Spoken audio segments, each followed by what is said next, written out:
It's a paper trail for the week ending in April 18th, 2026, and we'll cover what happened last week in the information security space.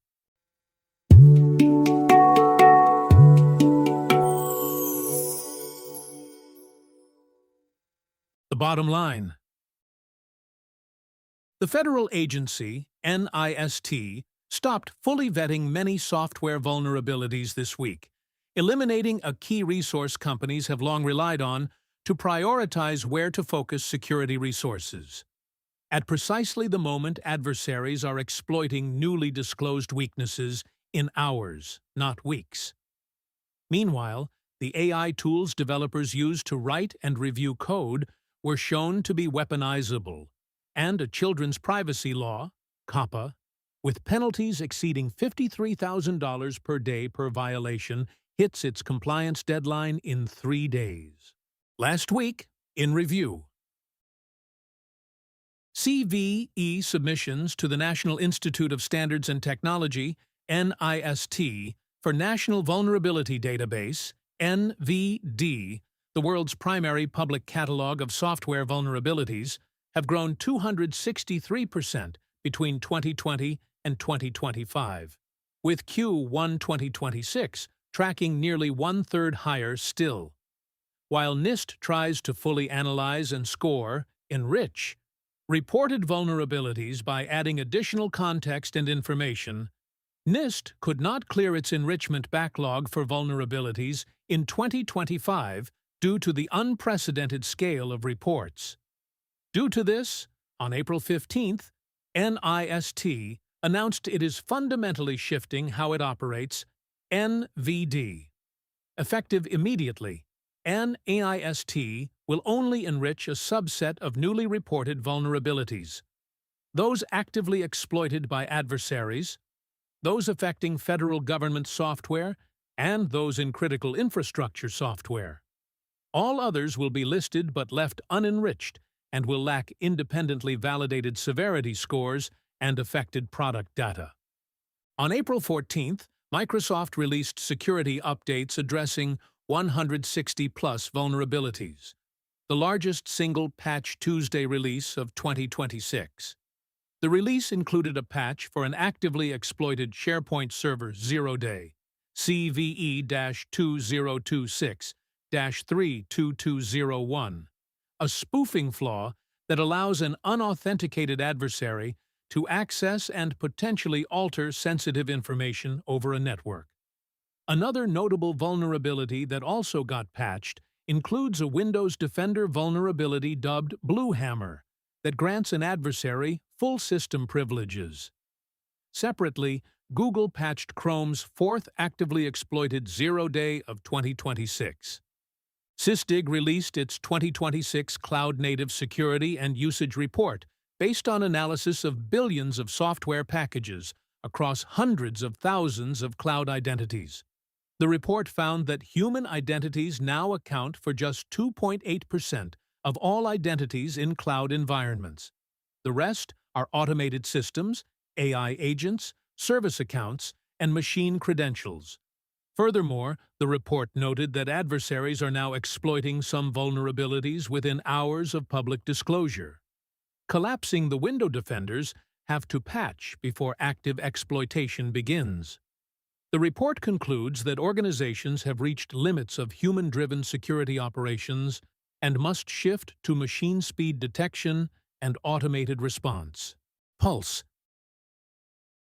Security researcher Aonan Guan with Johns Hopkins University researchers Jungyu Liu and Gavin Zhang revealed a prompt injection technique named Comment and Control that hijacks 3 major AI coding agents: Anthropic's Claude Code Security Review, Google's Gemini CLI Action, and GitHub Copilot Agent on GitHub using a single attack pattern. By embedding malicious instructions in ordinary GitHub pull request titles, issue bodies, or comments, an adversary can trick the AI agent into extracting API keys and access tokens and posting them back through GitHub itself. A new malware kit called Venom Stealer, confirmed this week, lets any operator run polished phishing campaigns with no technical skill for as little as $250 per month. Separately, Rapid7's managed detection team caught an active campaign impersonating a Claude AI installer targeting employees in both the EU and US. The attack bypasses email and endpoint controls because the victim executes the payload themselves, believing they're installing legitimate software. Elastic Security Labs published a new campaign, REF 6598, where adversaries pose as venture capital partners on LinkedIn, build credibility over Telegram with populated group chats, then invite targets to open a shared workspace tool that silently installs a sophisticated remote access Trojan. The attack uses the functionality of a legitimate note-taking application, Obsidian, to execute malware, making it harder to detect/block using standard endpoint controls. Furthermore, the malware uses blockchain networks for command infrastructure, making it difficult to shut down by blocking domains. Fix it, Frank. Adobe released an emergency out-of-band update addressing a prototype pollution vulnerability in Acrobat Reader, CVE-2026-34621, that allows arbitrary JavaScript execution and therefore arbitrary code execution when a specially crafted PDF is opened, including through the Windows Preview pane, without a user double-click. CISA added it to the Known Exploited Vulnerabilities catalog on April 13th after confirming in-the-wild exploitation going back to at least November 2025. Adobe revised the CVSS attack vector from network to local on April 12th, adjusting the score from 9.6 to 8.6. Though phishing delivery of a malicious PDF remains a realistic and well-documented initial access path. Update Adobe Acrobat Reader and Acrobat DC to version 26.001.21411 or later. Horizon 3 researcher Naveen Sankavalli discovered a code injection flaw in Apache ActiveMQ, a popular message broker in financial services, healthcare, e-commerce, and microservices middleware stacks.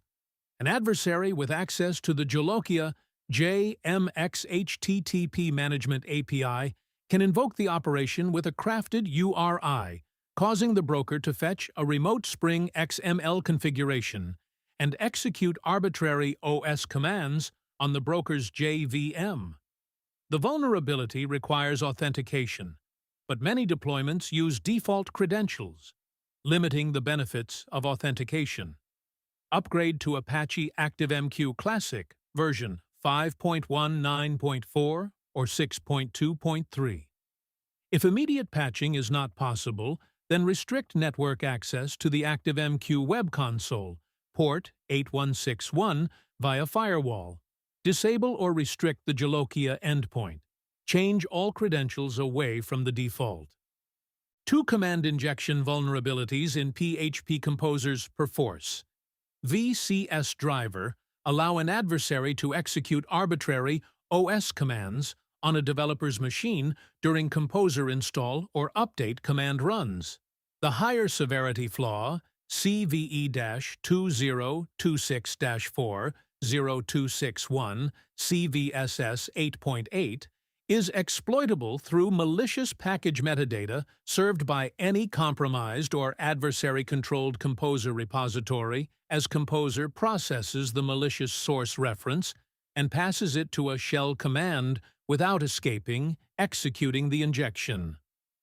Update Composer to 2.9.6 mainline or 2.2.27 LTS branch. The fine print. FTC's updated COPPA for any business operating websites, apps, or online services directed at or knowingly collecting data from children under 13. Rules bring 4 key new obligations. Biometric identifiers, facial geometry, voice prints, etc. are now classified as personal information. Separate, verifiable parental consent is required for any third-party data disclosures, not integral to the core service. And operators must have a written information security program, WISP, and a documented data retention deletion policy in place. With a full compliance deadline of April 22, 2026, non-compliant operators may face FTC enforcement action with per-violation penalties now exceeding $53,000 per day. Paper Trail is a weekly briefing, not professional advice. Consult qualified professionals before acting on anything we report. Thanks for tuning in to this edition of Paper Trail. You can read it, hear it, or bookmark it. Find every format at hackwithheart.com.